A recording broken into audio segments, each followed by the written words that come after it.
আমকে দেখে সালাম করা হচ্ছে একজনের, একজন আম দেখে সালাম করছে। আম দেখে সালাম করছো? হুম হুম হুম হুম হুম খাবে?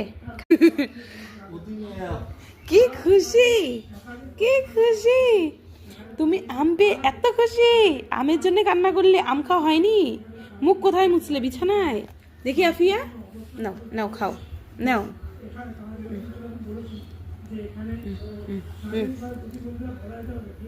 আম না ছিলেই খাবে? হুম, বাবা, আমটা বুকে রেখেছো দেখছি। হুম, Afia, Afia, Afia, Afi, Lily, Lily, lily,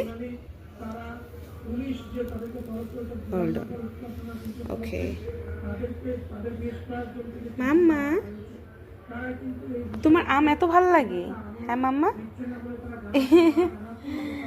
আম এত ভালো লাগে, এত ভালো লাগে।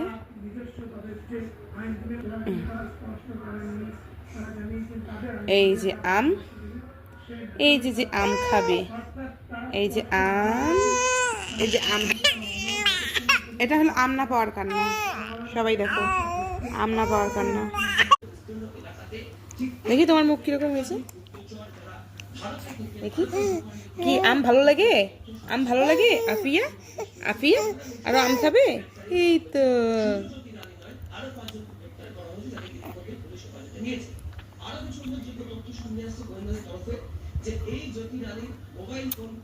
হ্যাঁ, আমের আটি বের হয়ে গেছে মা, আমের আটি বের হয়ে গেছে। থামো একটু খুলে দেই।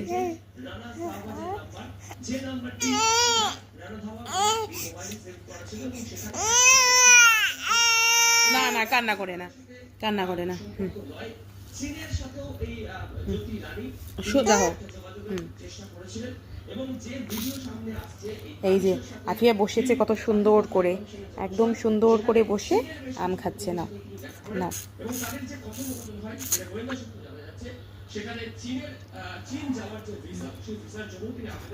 কি টক?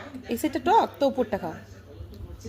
যে শুধুই কি জ্যোতি তার ইউটিউব ট্রাভেল ব্লগে ভিডিও শুট করার পাশাপাশি তার সোশ্যাল মিডিয়া ফলোয়ার বাড়াতেন, নাকি এই বিভিন্ন স্থানে ঘুরে ঘুরে ভিডিও শুট করার নামে তিনি গুরুত্বপূর্ণ না সেগুলো কি পাকিস্তানের হাতে তুলে দিবেন?